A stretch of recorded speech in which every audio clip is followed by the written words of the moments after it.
वृंदावन विहारी लाल की जय। राधा रानी की जय श्री गुरुदेव भगवान की जय। श्री राधे राधे।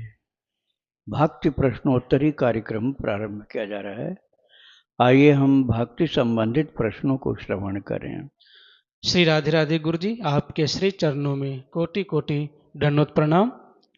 रीवा मध्य प्रदेश से हैं गुरु जी, पूनम शर्मा जी। इनका प्रश्न है, मैं लड्डू गोपाल जी को भाई मानती हूँ और राखी भी बांधती हूँ और राधा कृष्ण के प्रति सखी भाव है। मैं राधा कृष्ण की सेवा कैसे करूँ? आपका सखी भाव है तो आपको जैसे राधा रानी की छोटी सखी बनना पड़ेगा या तो सहचरी अर्थात सेविका बनना पड़ेगा।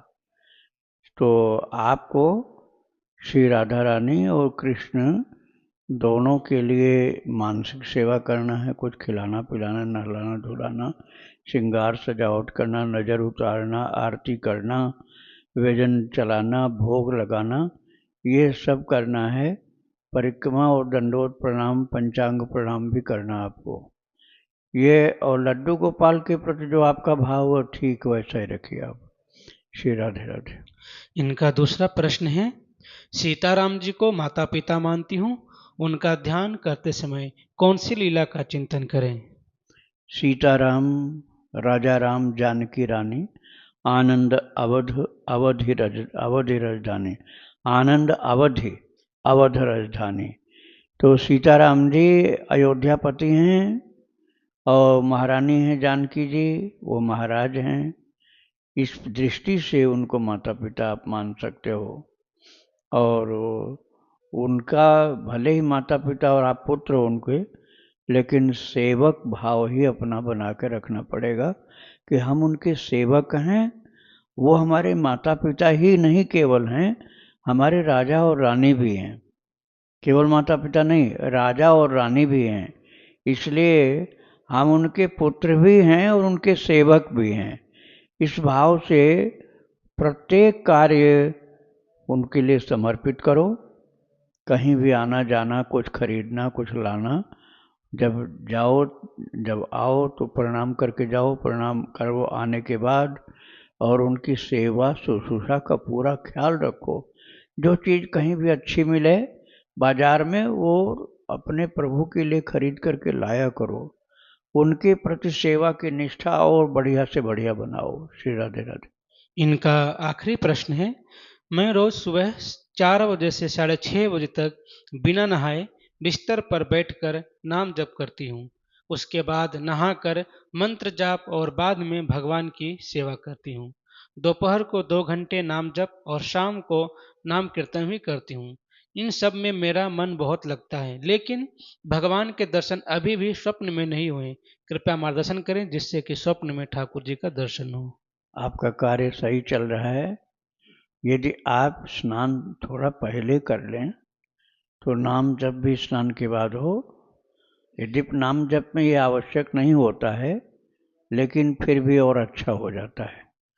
तो आपका जप, ध्यान, नाम कीर्तन और मंत्र जप ये सब बढ़िया चल रहा है। जो भावोद्रेक नहीं हो रहा है हृदय में, इस कारण से स्वप्न आदि का दर्शन, भगवदीय दर्शन स्वप्न का इसलिए नहीं हो रहा कि हृदय में भावोद्रेक नहीं हो रहा। नेत्रों से आंसू गिरना जरूरी है। हृदय की कठिनता तभी खत्म होती है जब आपके नेत्रों से अश्रु प्रवाह चालू हो और भाव से हृदय छलकता रहे। इसी के लिए भक्त चरितावली सुननी पड़ती है। भक्त चरितावली सुनने से ही यह लाभ प्राप्त होता है। इसलिए इस लाभ को प्राप्त करने के लिए भक्त चरितावली नियमित रूप से सुनो। श्री राधे राधे। उत्तराखंड से गुरु जी, इनका प्रश्न है, मैं कुछ दिन पूर्व दक्षिण भारत यात्रा पर गया था। वहाँ पद्मनाभ स्वामी मंदिर, मीनाक्षी मंदिर, रामेश्वरम ज्योतिर्लिंग, तिरुपति बालाजी मंदिर में दर्शन हो गए, परंतु मल्लिकार्जुन ज्योतिर्लिंग में मेला चल रहा था। बहुत भीड़ थी। भीड़ में काफ़ी देर लाइन में लगे रहे, परंतु परेशानी होने के कारण मैं और मेरी पत्नी और कुछ लाइन वापस हो गए। बाकी साथियों ने दर्शन कर लिए, हम 5 लोग दर्शन नहीं कर पाए और अब बहुत पछतावा हो रहा है। साथी बताते हैं कि मल्लिका अर्जुन ज्योतिर्लिंग में दर्शन कर लिंग स्पर्श करने की भी अनुमति थी। गुरुजी, मैं शिव पार्वती के युगल नाम की दिन में 3 बार 11-11 माला का कुल 33 माला प्रतिदिन करता था। अब मुझे शंका हो रही है कि परमात्मा मुझसे नाराज तो नहीं है। मैं उत्तराखंड का निवासी हूँ, हमारे यहाँ कुल देवता की बहुत मान्यता है, कहीं वो नाराज हो गए हैं। इस दुविधा में मैं अब नाम जप नहीं कर पा रहा हूँ। कृपा करके मेरी समस्या का समाधान करें, मुझे सही मार्गदर्शन दें। श्री राधे राधे। ऐसा मत सोचिए आप, भक्त से भगवान कभी नाराज नहीं होते हैं। कभी भी भगवान भक्त से नाराज नहीं होते हैं, कृपा करते हैं, क्षमा करते हैं, दयालु हैं, परम कृपालु हैं। आप ऐसा करिए, जो शिवलिंग जी आप दर्शन नहीं कर पाए, वो उनका छोटा स्वरूप बाजार में उपलब्ध है, वो आप ले आओ और उनका पूजन अपने घर में करो, स्पर्श करो, पूजन करो। जैसे यहाँ बांके बिहारी मंदिर में भीड़ बहुत रहती है, तो जो बांके बिहारी में नहीं जा पाते भीड़ की धक्का मुक्की के कारण, तो अपने घर में बांके बिहारी विराजमान करके उनकी पूजा करते हैं। ऐसे आप शिव जी की भी कर सकते हैं। श्री राधे राधे।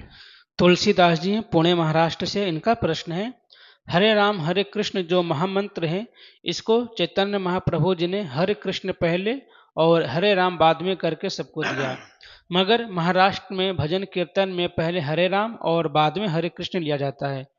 मेरा सवाल यह है कि चैतन्य महाप्रभु जी को फॉलो करने वाले जो इस्कॉन के संत हैं, वह हरे राम की बजाय हरे कृष्ण बोलते हैं और यही सिद्ध मंत्र है, ऐसा कहते हैं। तो क्या महाराष्ट्र में जो हरे राम पहले लिया जाता है वह सही नहीं है? हरे राम राम राम हरे हरे, हरे कृष्ण कृष्ण कृष्ण हरे हरे, किन लोगों को जपना चाहिए? आप जो जप रहे हैं बिल्कुल सही है, आप मन में संदेह मत करो। आप हरे राम पहले जप रहे हैं, हरे राम राम राम हरे हरे, हरे कृष्ण कृष्ण कृष्ण हरे हरे। यही श्री हनुमान प्रसाद पोद्दार जी जपते थे, परम सिद्ध महापुरुष। यही श्री राधा बाबा जपते थे और यही जपते थे श्री सेठ जय दयाल जी गोयंदका जी, जिन्होंने गीता प्रेस की स्थापना की। और यही कल संतरण उपनिषद में लिखा है, जहाँ से इसका प्रादुर्भाव हुआ, वो कल संतरणोपनिषद, वहाँ भी यही लिखा हुआ है। इसलिए आप हरे राम पहले करते हैं जपने में, तो कोई गलत आप नहीं कर रहे हैं। अब जो गौड़ी माध्व गौड़ी संप्रदाय की बात है, तो वहाँ उनके गुरुदेव ने जो कहा है उनके लिए वो उपयुक्त है। गुरु के वचन प्रतीत न जेहि, सपने सुख सिद्ध सुगम न तेहि। तो इस आदेश के अनुसार, इस निर्देश के अनुसार उनके लिए वही उपयुक्त जो करते हैं। और आप जो कलिसंतरण उपनिषद का कर रहे हैं, आपके लिए सर्वोत्तम है, सत्य है, ठीक है, बिल्कुल हर प्रकार से। श्री राधे राधे। राधा दासी जी हैं, वृंदावन से, इनका प्रश्न है, महाराज जी, श्री बिहारी जी के आंगन में हमें एक चुनरी मिली जमीन पे, वो सबके पैरों में आ रही थी, तो मैं उसे उठा के ले आई हूँ बिना किसी से पूछे। तो क्या वो चोरी कहलाएगी? एक डर सा मन में बना हुआ है। बिल्कुल नहीं, सब भक्तों का चरण का प्रसाद है, चरण रज। सब भक्तों की चरण रज उसमें है और ठाकुर जी की प्रसादी है, भक्त भगवंत दोनों की प्रसादी है। आप उसको कहीं से चुरा के तो लाए नहीं हो। भक्तों की चरण धूल से पूरी पवित्र हो चुकी हुई चुनरी है, आपके लिए प्रसादी मिली। आप खूब आनंद से भगवान का ध्यान पूजन करते समय उसको सिर पर रख लिया करो। और यदि कोई मांगे कि हमारी है तो आप दे देना, नहीं कोई मांगता है तो भक्तों का और भगवान का प्रसाद है, आप उसको पूजा ध्यान के समय सिर पर धारण किया करिए। राधे राधे। प्रवीण कुमार जी वाराणसी से, इनका प्रश्न है, यदि कोई व्यक्ति नित्य 1000 राम नाम जपता है, तो क्या वह भी मरने के बाद अधोगति को प्राप्त होकर नरक में जा सकता है? देखो भाई, ये कार्य तो बहुत अच्छा है जो 1000 नाम कर रहे हैं, लेकिन इसकी लाज भी अपने को ही रखनी पड़ती है। जैसे हम प्रभु का नाम जप रहे हैं, हम भगवान की भक्ति कर रहे हैं, तो किसी को पीड़ा न दें, किसी का दिल नहीं दुखाएं, किसी के शरीर की हानि न करें। अब जैसे आपने ये तो अच्छा काम किया, लेकिन आप जीव जंतुओं की हत्या करें, गंदी चीज खाएं पिए, मांस मछली ये सब खाएं, तो फिर गलत हो जाएगा ना। ऐसे हो जाएगा जैसे कोई पुलिस वाला हो और वही चोरी करे। पुलिस वाला है, चोर पकड़ने के लिए उसकी ड्यूटी है। अब पुलिस की ड्रेस पहन करके और वही चोरी कर रहा है, अब बताओ उसको सजा मिलेगी कि नहीं मिलेगी? आप कहोगे उसको क्यों सजा मिलेगी, वो तो पुलिस वाला है। ऐसा नहीं हो सकता। पुलिस वाला भले है, लेकिन उसने पुलिस वाला कर्म नहीं किया, उसने चोरी खुद की, जबकि चोर पकड़ने का काम था। ऐसे ही भजन करने वाले को पवित्र जीवन जीना चाहिए, गंदा जीवन नहीं। तो ये सुधार कर लेने पर 1000 नाम बहुत सार्थक हो जाएगा, पवित्र शक्ति प्रदान होगी, और उसके विपरीत करने पर वो कृपा नहीं करेंगे। श्री राधे राधे। आदित्य जी हैं गुड़गांव से, इनका प्रश्न है, हमें दीक्षा में षडाक्षर राम मंत्र प्राप्त है, हमें साकेत धाम में श्री सीता जी की सहचरी बनना है, तो क्या हमें दूसरा मंत्र लेना पड़ेगा? क्योंकि आपने अभी एक प्रश्नोत्तरी में कहा कि श्री सीता जी की सहचरी भाव की दीक्षा लक्ष्मण किला में मिलेगी, तो क्या हमें उनकी सहचरी बनने के लिए, सहचरी भाव प्राप्त करने के लिए दोबारा से दीक्षा वहां से लेनी चाहिए, या इसी से प्राप्त हो जाएगा राम मंत्र से? दोबारा दीक्षा लेने की आवश्यकता नहीं है। मैंने तो इसलिए कहा था उस समय कि उनको संतोष नहीं था अपनी प्राप्त दीक्षा से। जिसने प्रश्न किया था, उनको गुरुदेव से प्राप्त दीक्षा में संतोष नहीं था, श्रद्धा कम थी। तो हमने कहा भाई आपको दीक्षा लेना है तो वहाँ चले जाओ। लेकिन जिसको अपने गुरु पर श्रद्धा है, राम मंत्र की दीक्षा मिली है, तो राम जी में सीता जी हैं, सीता जी कोई अलग सत्ता नहीं, जो राम जी वही सीता जी, जो सीता जी वही राम जी। तो आपको दीक्षा अलग नहीं लेनी पड़ेगी, बस सहचरी भाव वाले संतों का चरित्र सुनना है और उनका ध्यान भी करना है। तो आप राम मंत्र जपिए, उससे सब कुछ काम हो जाएगा। श्री राधे राधे। रंजीत जी हैं रांची झारखंड से, इनका प्रश्न है, मनुष्य की दिनचर्या कैसी हो?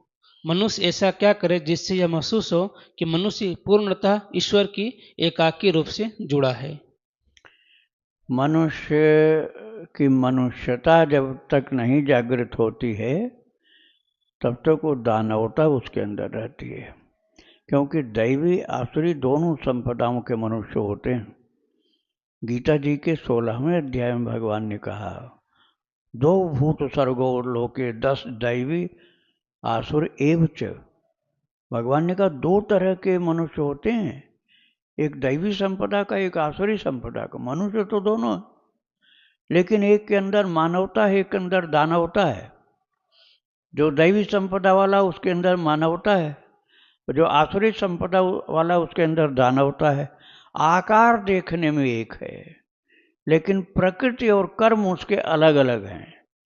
तो यदि कोई दैवी संपदा को धारण करे और भगवान का भजन करे, वैराग्य युक्त जीवन जिए, दंभ का त्याग करे, लोगों को कष्ट देना छोड़ दे, सुख देना शुरू करे, सेवा करना शुरू करे, भगवान का ध्यान भजन, भगवान का चरित्र, भगवान के भक्तों का चरित्र श्रवण करे, जो सेवा संभव है तन मन धन से वो करता रहे, तो मनुष्य उच्च कोटि का मनुष्य बन जाएगा, अर्थात दैवी शक्ति संपन्न मनुष्य हो जाएगा, और उसका यही जीवन आखिरी जीवन बन जाएगा, और उसी के फलस्वरूप भगवत धाम की प्राप्ति हो जाएगी।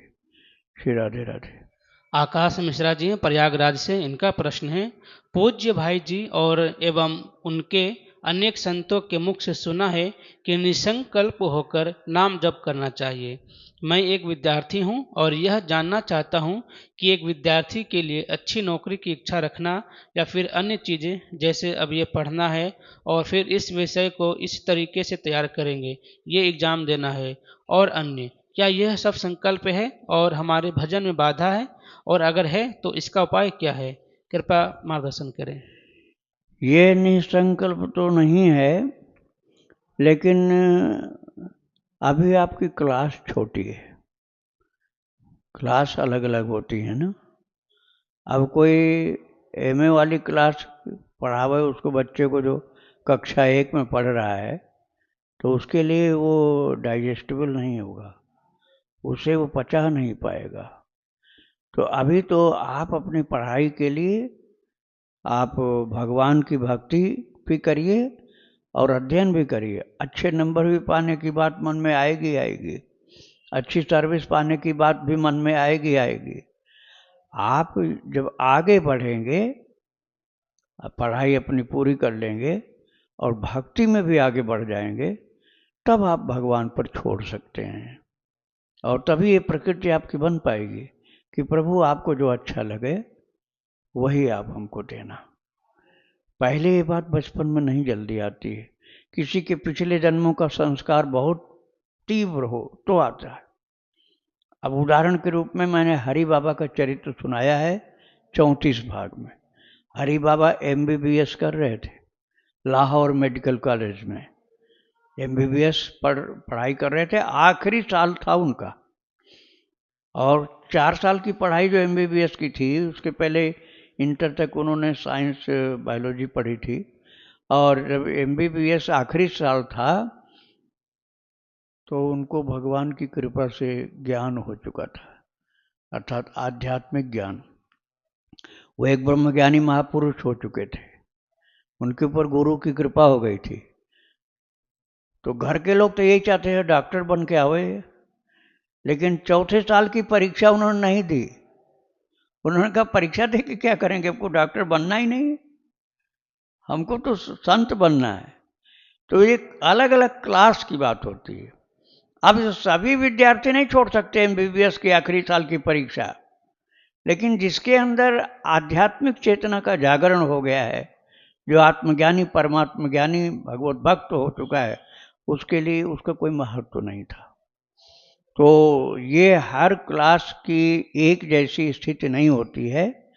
आप जैसे जैसे ऊंची क्लास में पहुंचोगे वैसे वैसे आप निसंकल्प होते जाओगे। अभी आप निसंकल्प नहीं हो सकते हो। श्री राधे राधे। प्राची जी हैं पटना से, इनका प्रश्न है, नाम जप करते वक्त मेरे मन मुझे पागल कर देता है, जप नहीं करने देता है, बहुत जलन पैदा करता है मन में। मैं ऐसा क्या करूं कि मैं रोज 3 लाख नाम जप कर पाऊं, एक बार में 1 लाख? आप कर लोगे, इसके लिए अपने ऊपर एक शासन करना पड़ेगा। शासन ये करना है कि जब तक 1 लाख जप नहीं हो जाएगा तब तक मैं नाश्ता भी नहीं करूंगा और किसी से मिलूंगा नहीं, बात नहीं करूंगा। जैसे घर में आप बैठे हो, लेकिन ये पढ़ाई लिखाई बच्चे जो करते हैं उनके साथ नहीं हो पाएगा। पढ़ते होगे तो नहीं कर पाओगे, और पढ़ाई से मुक्त हो चुके होगे तो कर सकते हो। बिल्कुल कोई भी जलपान, कोई भी नाश्ता नहीं करेंगे जब तक 64 माला नहीं पूरी हो जाएगी। आप जल्दी उठोगे, फिर जल्दी उठोगे ही उठोगे, क्योंकि पता है कि भोजन नहीं मिलना है, नाश्ता मिलना नहीं है, भूखे रहना पड़ेगा दिन भर। इसलिए जल्दी उठो, 64 माला पूरी करो, फिर आपका हो जाएगा 64 माला।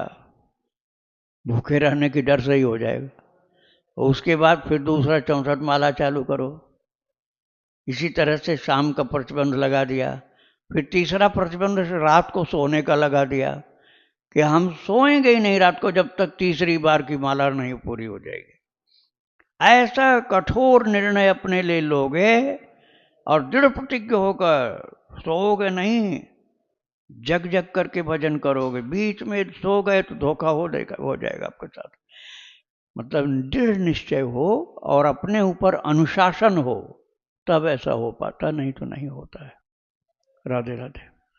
तनु मंगला जी फरीदाबाद से, इनका प्रश्न है, मैंने स्वप्न में बहुत सारे लड्डू गोपाल को देखे, फिर जैसे ही मैंने गोपाल जी को उठाया वो सभी बाल हनुमान जी में बदल गए, इसका क्या मतलब है गुरु जी?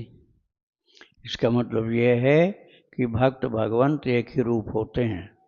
हनुमान जी हैं तो भगवान के भक्त, लेकिन वो भगवान के ही रूप हैं, क्योंकि भक्त भगवंत अंतर निरंतर नहीं। किमपि मत विमल कह दास तुलसी, तुलसीदास जी ने कहा है भक्त भगवंत अंतर निरंतर नहीं, किमपि मत विमल कह दास तुलसी। तुलसीदास जी कहते हैं जब विमल मति हो जाती है तब भक्त और भगवान एक ही हो जाते हैं। भक्त भक्ति भगवंत गुरु चतुर्नाम बपु एक, नाभादास जी भक्तमाल में कहते हैं कि भक्त भगवंत भक्ति और भक्त भक्ति भगवंत गुरु, भक्त भक्ति भगवान और गुरु, वो कहते चारों एक ही हैं। लेकिन आप उस जगह तक पहुंच पाओ कि एक दृष्टि से देख सको, तभी आप समझ पाओगे।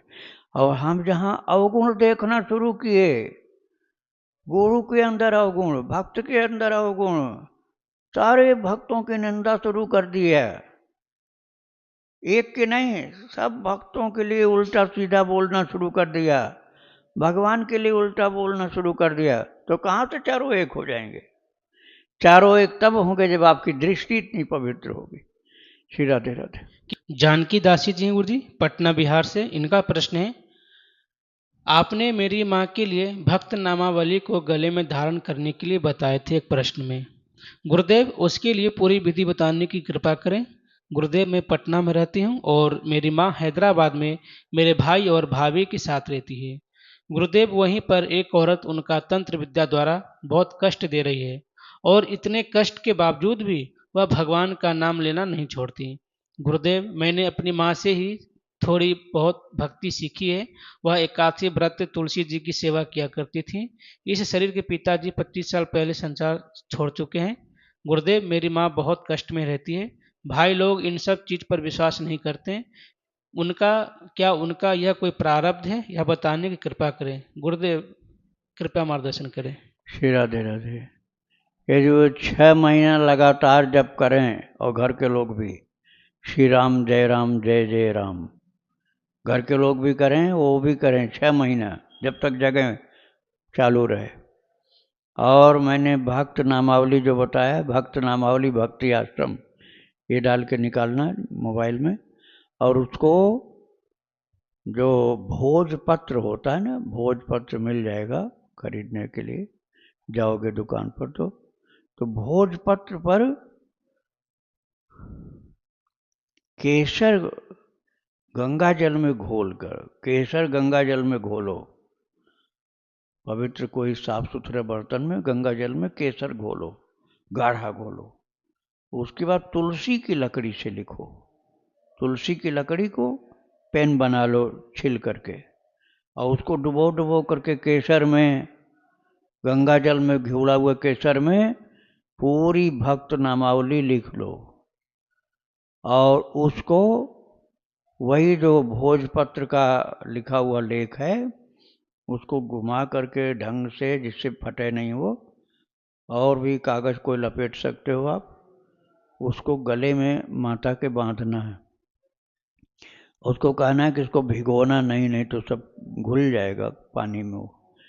और यदि गले में पानी जाता ही है तो उतार के उतनी देर रख दें, और फिर उसके बाद जब पानी हट जाए तो तौलिया सुखा लें, फिर उसको पहन लें। उसको धारण किए रहें और श्री राम जय जय राम चालू रखें। कितना ही प्रचंड नेगेटिव कोई प्रेतात्मा होगा सब भग जाएंगे और एकदम पवित्र भगवान नाम की शक्ति से आविष्ट हो जाएंगे वो। श्री राधे राधे। इनका दूसरा प्रश्न है गुरु जी कि मैं 2 बार रामायण का पारायण कर चुकी हूँ और तीसरी बार फिर से शुरू की है, लेकिन कभी कीर्तन नहीं करवाया। मैं प्रतिदिन 5 दोहे किया करती थी, लेकिन दीक्षा होने के बाद मैं 3 दोहा ही कर पाती हूँ। गुरुदेव माला जप करने से पहले मैं आपके मुखारबिंद से सुने हुए सभी संतों को प्रणाम कर लेती हूँ। ठीक है, आप सही कर रहे हैं, एकदम ठीक है। जैसे आप लोग यहाँ बैठे हैं ना, तो एकाग्र होकर इधर ही मुंह करके बैठा करो। दूसरी तरफ देखते हो तो मेरा ध्यान उधर चला जाए, ये क्या कर रहे हैं, क्यों डिस्टर्ब होकर रहे हैं। तो आप जिन्होंने पूछा है माता ने, वो बिल्कुल सही कर रहे हैं, उसमें कोई गड़बड़ी नहीं है। बस कुसंग से बचना होगा, कुसंग से बचना होगा। दूसरों की बेकार की बातें, तमाम समाचार, दुनिया भर की खबर, लोगों की बुराई भलाई, ये सब नहीं सुनना है आपको। सत्संग की बात सुनो, भक्त और भगवान का चरित्र सुनो, तो जो आपका चल रहा है बिल्कुल ठीक चल रहा है। श्री राधे राधे। किसी का एक प्रश्न है गुरुजी, तुलादान क्या है? तुलादान की विधि क्या है और क्या भक्ति आश्रम में तुलादान होता है? तुलादान आप कहीं भी कर सकते हैं, भक्ति आश्रम में भी कर सकते हैं, और भी कहीं आप करना चाहें तो कर सकते हैं। तुलादान का तात्पर्य होता अपने शरीर के वजन के ठीक बराबर कोई भी अच्छी वस्तु का दान करना। पहले तो 2 पल्ले वाली तुला होती थी, एक बाट रखने का, एक में सामान रखने का। तो बाट की जगह पर किसी को बैठा दो और उसी के वजन का दूसरे पल्ले पर सामान रख दो, ऐसे होता था। लेकिन अब उसका प्रचलन कम हो गया है। अब जो स्प्रिंग बैलेंस होते हैं, तो स्प्रिंग बैलेंस जो होते हैं, अब उसके लिए ये करना है कि उसका वेट ले लो, आदमी का वेट ले लो जिसका तुलादान करना है। जैसे मान लो उनका 70 किलो वजन है, तो जिस वस्तु को आप दान करना चाहते हैं 70 किलो कर लो, थोड़ा सा ज़्यादा हो, कम नहीं होना चाहिए। तो उनके बराबर वजन की वस्तु का दान करो, उपयोगी वस्तु का, निरर्थक वस्तु का नहीं, जिसका उपयोग हो वैसी वस्तु। जैसे किसी को अनाज का दान करना है, अनाज का कर सकते हैं, किसी गरीब आदमी को या साधु महात्मा को या किसी को भी, जहाँ आप समझो, बच्चों को, दीन दुखियों को, जहाँ भी देना चाहो, तो अपने वजन के बराबर वस्तु खाद्य पदार्थ दे दो, तो तुलादान हो गया। लेकिन इतना भी करने की क्षमता नहीं है तो गाय के लिए कर सकते हैं। गाय के लिए भूसा तौल दो या हरा चारा तौल दो अपने वजन के बराबर। तो अपने वजन के बराबर जब तौल करके दिया गया तो तुलादान उसको कहा जाता है। जहाँ पर इसकी उपयोगिता अधिक है वहाँ पर करना ज़्यादा अच्छा होता है। जैसे गाय हैं तो गाय के लिए कर दो, अब गाय नहीं है तो कहीं तुम बच्चों को भूसा दान करके आओगे तो क्या फ़ायदा होगा उनको। जहाँ बच्चे रह रहे हैं तो उनको तो खाने की चीज़ उनके दान करो, और गाय हैं तो गाय वाला भूसा चारा दान करो, और बच्चे रह रहे हैं तो उनके लिए सुंदर सुंदर वस्तु, खाद्य पदार्थ, पौष्टिक पदार्थ उनके लिए अपना वजन के बराबर दो। और जहाँ पर जो उपयुक्त वस्तु हो अपने वजन के बराबर दे देना, तौल करके, उसी को तुलादान कहा जाता है। वैसे इसमें संकल्प भी कराते हैं, लेकिन भाव की मुख्यता होती है। संकल्प का मैं विरोध नहीं कर रहा हूँ, संकल्प करके भी करा सकते हैं पंडित जी को बुलाकर, या भगवान का पूजन करके, या जो अपने इष्ट देव उनका पूजन करके फिर तुलादान कर सकते हो। और साथ साथ प्रभु के नाम कीर्तन का भी प्रबंध कर सकते हो। मुख्य चीज़ है कि भाव से करना चाहिए, उपेक्षा से नहीं। उसमें सकारात्मक रुख होना चाहिए कि प्रभु की कृपा से प्रभु की सेवा हो रही है। ऐसा नहीं कि अहंकार करें कि मैंने इतना बड़ा काम किया, मेरे सामने कोई नहीं टिक सकता, वो अभिमान नहीं करना चाहिए। श्री राधे राधे। अजय कुमार गुप्ता जी हैं गुरुजी, इनका प्रश्न है, गुरुदेव मैं चित्रकूट, अयोध्या और वाराणसी जा रहा हूँ। आपसे निवेदन है कि इन तीर्थ स्थल में से ऐसे संतों के बारे में जानकारी दें। कुछ समय के लिए मैं वहाँ प्रवास करूँगा, कृपया आप जानकारी दें जिससे कि उनका दर्शन हो सके और उनसे कुछ लाभ प्राप्त हो। श्री राधे राधे। चित्रकूट, अयोध्या और वाराणसी, अब पूरा वहाँ का ब्यौरा तो अभी इतने देर में हम नहीं सुना सकते हैं, थोड़ा थोड़ा बता देते हैं आपको। तो अयोध्या जी जो है भगवान राम जी का जन्म स्थान है, प्रभु का धाम है, सप्तपुरियों में प्रथम नाम है अयोध्या। मथुरा, माया, काशी, कांची, अवंतिका, पुरी, द्वारावती चैव सप्तैते मोक्षदायिका। 7 मोक्षदायिका पुरियों में पहला नाम अयोध्या जी का। वहाँ राम जी का जन्मभूमि का मंदिर, कनक भवन, हनुमानगढ़ी, सरयू मैया, नंदीग्राम जहाँ भरत ने तप किया, ये सब दर्शन करना। और काशी जी में मुख्य हैं विश्वनाथ भगवान। काशी हिंदू विश्वविद्यालय में भी एक दूसरे विश्वनाथ जी मालवीय जी, मदन मोहन मालवीय जी के द्वारा स्थापित, वहाँ का दर्शन करो। संकट मोचन हनुमान जी का दर्शन करो, जो जिनकी स्थापना तुलसीदास जी ने की थी। और मानस मंदिर का दर्शन करो। तो वहाँ जाने का मुख्य हमने बता दिया। फिर चित्रकूट में जाओ, जहाँ भगवान श्री राम 12 वर्ष तक वनवास काल का 14 वर्ष था, उसमें से 12 वर्ष चित्रकूट में प्रभु रहे। तो कामदगिरि की परिक्रमा करना, और चित्रकूट के जो गुफाएं हैं और बहुत से पर्वत हैं, गुप्त गोदावरी, स्फटिक शिला, जानकी कुंड और बहुत से तीर्थ स्थान है वहाँ के, भरतकूप आदि, उनका दर्शन करो। श्री राधे राधे। वृंदावन बिहारी लाल की जय। राधा रानी की जय। श्री गुरुदेव भगवान की जय। श्री राधे राधे।